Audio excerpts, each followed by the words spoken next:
Assalamu alaikum. Welcome back to Mogra Pulse Union online class.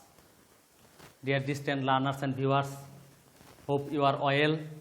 By the grace of Almighty Allah, I am Soso. Today I will take English second paper class for the students of class 6.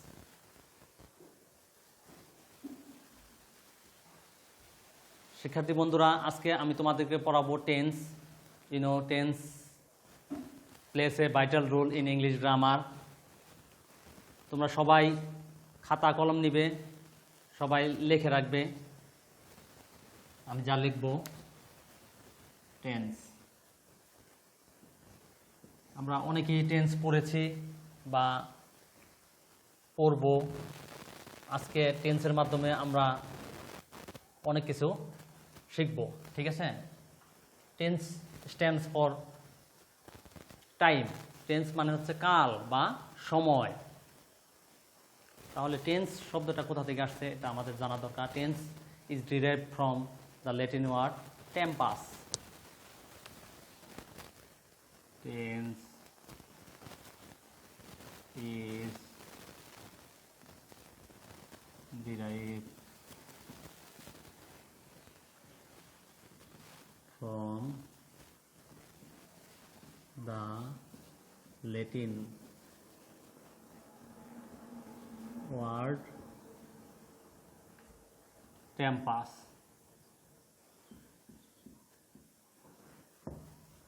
অনেক গ্রামারিয়ানরা বলেছেন যে tense is the soul of English language. Tense হচ্ছে ইংরেজি ভাষার আত্মা। Tense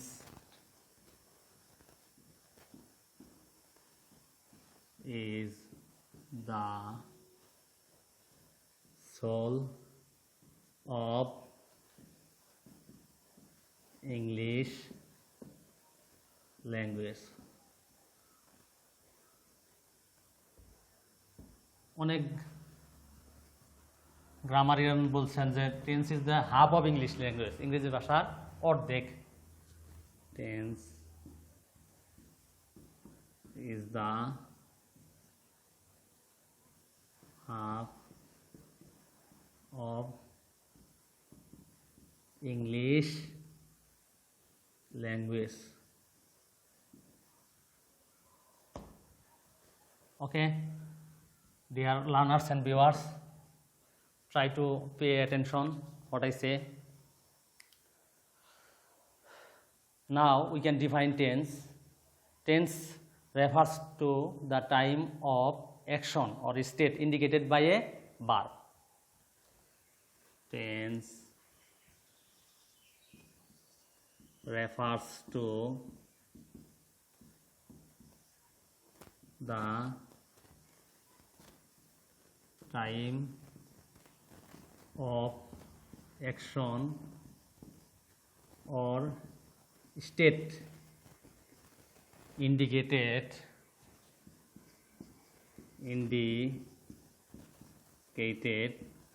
by a verb.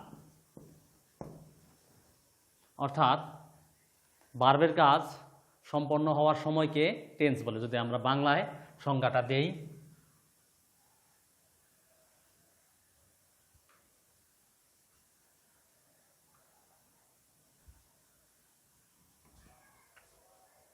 ভার্বের কাজ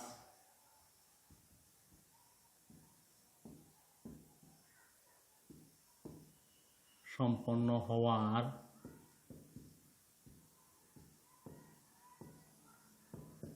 সময়কে টেন্স বলে। I think all of the students are writing. You will be very benefited if you write. So tense can be divided into 3 types. Number 1 present tense, number 2 past tense, number 3 future tense. Tense according to category. Tense can be divided into three types.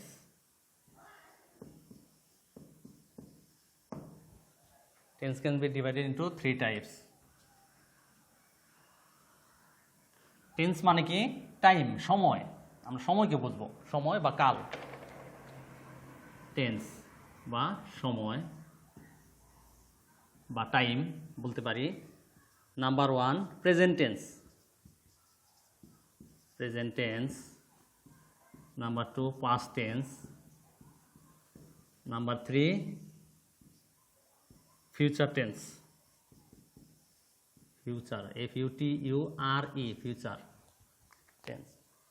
এখন the present tense describes an action in the present.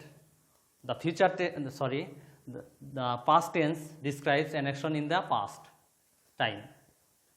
The future tense describes an action in the future time.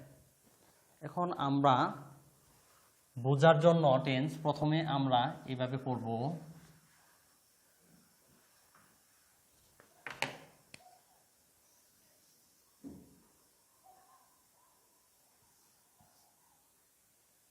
এটা হচ্ছে past আর এটা হচ্ছে present আর এটা হচ্ছে future. এক্ষেত্রে তার মানে কি, পাস্টে আমরা we can give examples. Past হচ্ছে কি ইয়েস্টারডে, প্রেজেন্টটা কি টুডে, ফিউচারটা কি টুমোরো।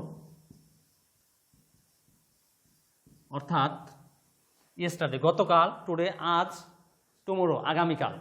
ইয়েস্টারডে বলতে কি বুঝি পাস্ট টেন্স, প্রেজেন্ট টেন্স বলতে কি টুডে আজ, আর ফিউচার বলতে কি বুঝি টুমোরো। এক্ষেত্রে আমাকে মানে গতকাল যা সম্পন্ন হয়েছে বা আজকের আগে যা সম্পন্ন হয়েছে সব হচ্ছে পাস্ট টেন্সের অন্তর্ভুক্ত।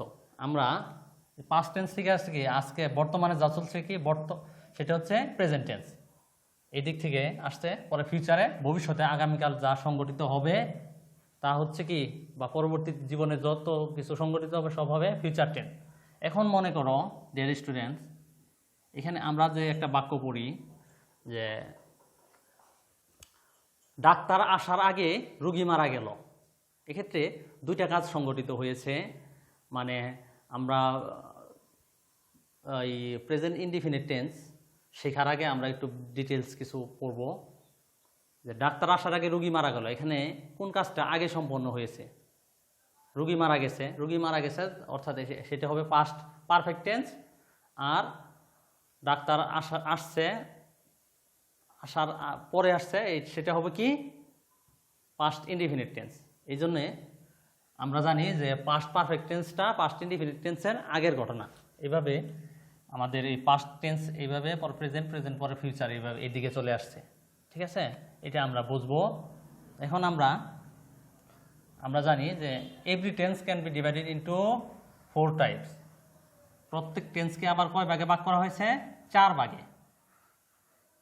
Every tense can be divided into 4 types.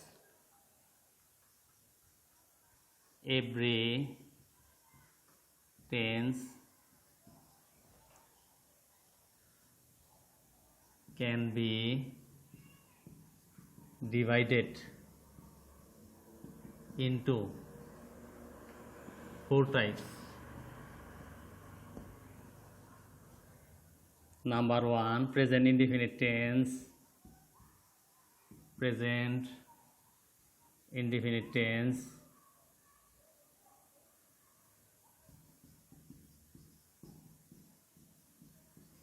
number 2 past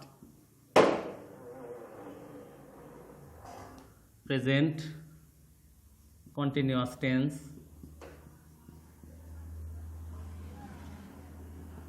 number 3 present perfect tense, number 4 present perfect continuous tense, new us tense. আমরা এই প্রেজেন্ট ইনডিফিনিট টেন্সকে আরেক নাম বলতে পারি simple present tense. Simple present tense. আর প্রেজেন্ট কন্টিনিউয়াস টেন্সের আরেক নাম বলতে পারি আমরা present progressive tense. Progressive, PROGRESSIVE, progressive tense. এক্ষেত্রে তোমাকে এখন আমি তোমাদেরকে দেখাবো টেন্স বাংলায় চেনার উপায়। বাংলায় কিভাবে আমরা সহজে চিনবো সেটার টেকনিকটা আমি তোমাদেরকে শেখাবো। বইয়ের মধ্যে যে চেনার উপায় আছে এগুলো মুখস্থ মনে রাখতে গেলে তোমাকে অনেক সময় লাগবে, যেন শর্টকাট পদ্ধতিতে তুমি মনে রাখতে পারো সেই টেকনিকটা আমি তোমাদেরকে শেখাবো এখন। ডিয়ার স্টুডেন্টস, মনোযোগ দাও যাতে তুমি টেন্সটা ইজিলি বুঝতে পারো। এক্ষেত্রে প্রেজেন্ট টেন্স, আর এখানে পাস্ট, এখানে ফিউচার। এখানে পাস্টে যদি ল থাকে, বাক্যের শেষে ল থাকলে আমরা বুঝবো সেটা কি পাস্ট টেন্স। বাক্যের শেষে যদি স থাকে, স থাকলে তাহলে বুঝে নেব কি ওটা প্রেজেন্ট টেন্স। আর যদি বাক্যের শেষে যদি ব থাকে তাহলে বুঝবো ওটা কি,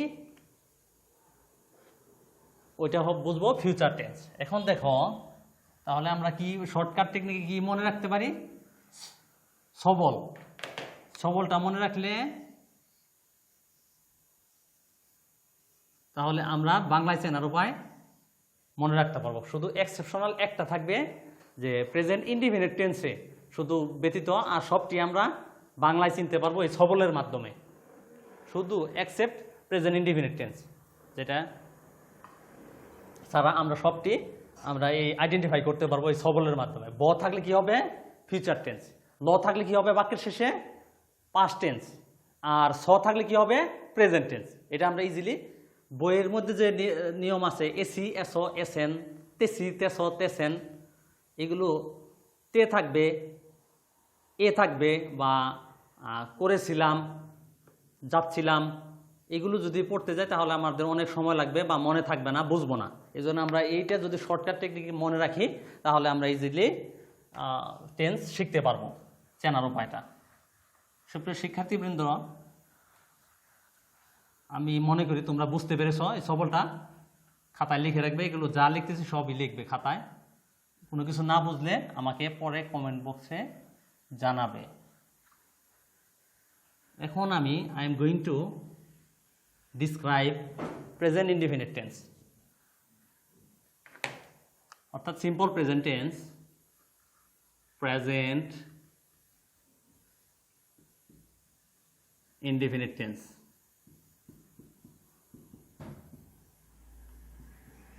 সিম্পল, আরেক নাম কি এটার নাম হচ্ছে simple present tense. Present indefinite tense describes an action in the present. It also describes universal truth and habitual fact. অর্থাৎ কোনো কাজ বর্তমানে সংঘটিত হয়, চিরন্তন সত্য এবং অভ্যাসগত সত্য বোঝায়, তাই হচ্ছে প্রেজেন্ট ইনডিফিনিট টেন্স, বর্তমান অনির্দিষ্টকাল। Present indefinite tense describes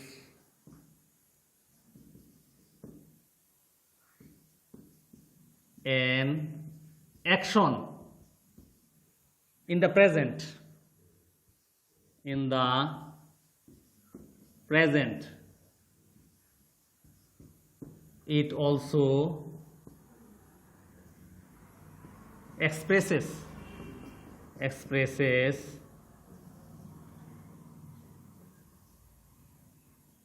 universal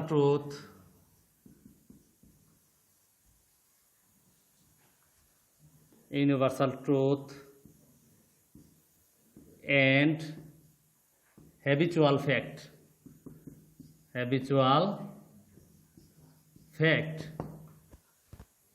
অর্থাৎ কোনো কাজ বর্তমানে সংঘটিত হয়, চিরন্তন সত্য এবং অভ্যাসগত সত্য বোঝালে তাই হচ্ছে প্রেজেন্ট ইনডিফিনিট টেন্স। কোনো কাজ বর্তমানে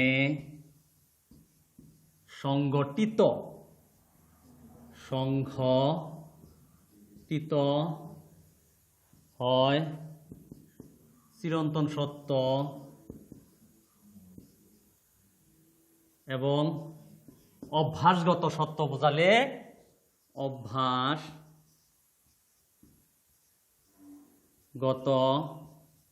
সত্য বোঝালে তাকে প্রেজেন্ট ইনডিফিনিট টেন্স বলে।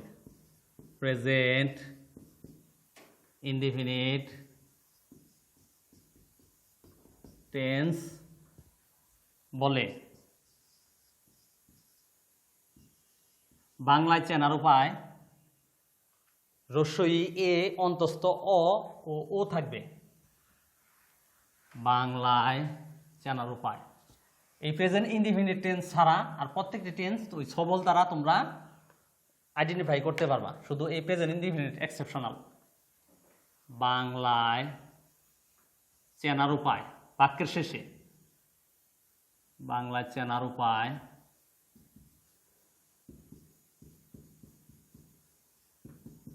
বাংলা বাক্যের শেষে কি থাকবে? বাংলা বাক্যের শেষে থাকবে রস্বই এ অন্তস্থ অ ও থাকবে বাংলা বাক্যের শেষে। Structure number 1,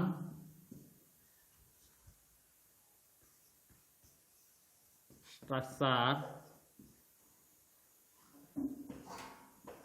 number 1, subject plus বিবি, বিবি হচ্ছে বেস ভার্ব, ভার্বের প্রেজেন্ট ফর্ম, প্লাস অবজেক্ট বা এক্সটেনশন এখানে থাকবে। Mind it.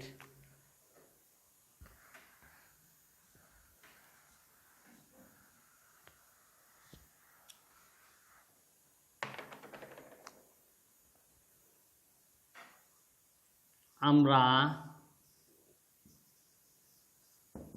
কৃষির উপর নির্ভর করি, কৃষির উপর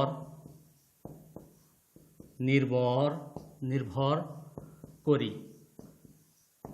এক্ষেত্রে দেখো আমাদেরকে বাক্যের শেষে আমাদেরকে খেয়াল করতে হবে বাক্যের শেষে কি আছে, শুরুতে কি আছে এখানে আমাদের লক্ষ্য করার দরকার নেই, কারণ ভার্ব দেখে আমাদের টেন্স আইডেন্টিফাই করতে হবে। বাক্যের শেষে আছে করি, কর যুগ ই, করটা কি? কর যুগ ই, করটা কি? এখানে ধাতু, ধাতু মানে কি? ক্রিয়ার মূল অংশ। আর ইটা কি? এটা হচ্ছে বিভক্তি। তাহলে ই বিভক্তি দেখে আমরা টেন্স নির্ণয় করব। এখানে হচ্ছে প্রেজেন্ট ইনডিফিনিট টেন্স। তাহলে আমাকে করি, কে করে বা কারা করে? আমরা। কারা বা কে দ্বারা প্রশ্ন করলে সাবজেক্ট পাওয়া যায়, উই। তাহলে সাবজেক্ট পেয়েছি এখানে। বেস ভার্ব কি? করা ইংলিশ কি? নির্ভর করা ইংলিশ কি হবে? ডিপেন্ড। ডিপেন্ড, ডিপেন্ডের পরে অন বসে। কিসের উপর নির্ভর করে? কৃষির উপর। এগ্রিকালচার,